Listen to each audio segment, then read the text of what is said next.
परेशानी हो। काहे खिसियात बारू रानी हो, होखी ना देव परेशानी हो। अब तो हमारे बारू करे जा करे दोना प्यार। बनी से जिया पहिला बार धीरे से डाला तू बनी से जिया पहिला बार धीरे से डाला तू आराम से। अरे जाए तना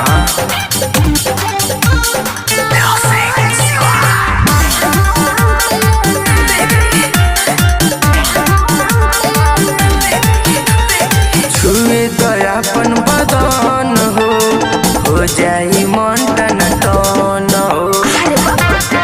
बड़ा मूड बनल बा।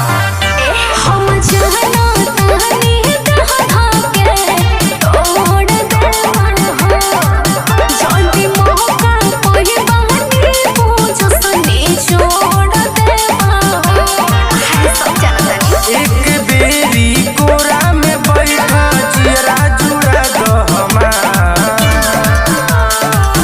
बनी से जिया पहिला बार धीरे से डाला तू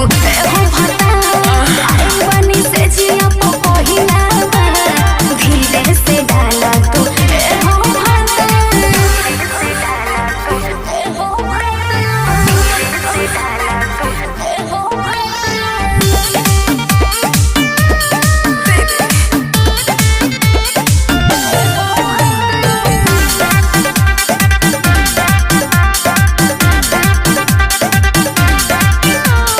बारू नारानी गदेला हो, शुरू करे तो ना खेला हो।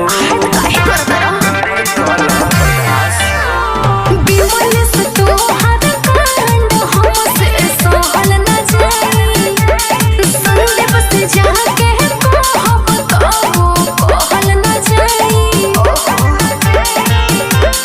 मन बुझे बतिया जदी ये रानी दे दे हम सुनवा के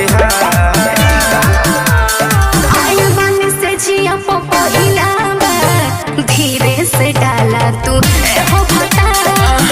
बनी से जिया पहिला बार धीरे से डाला तू तनी आराम से। अरे तो बस हो गई।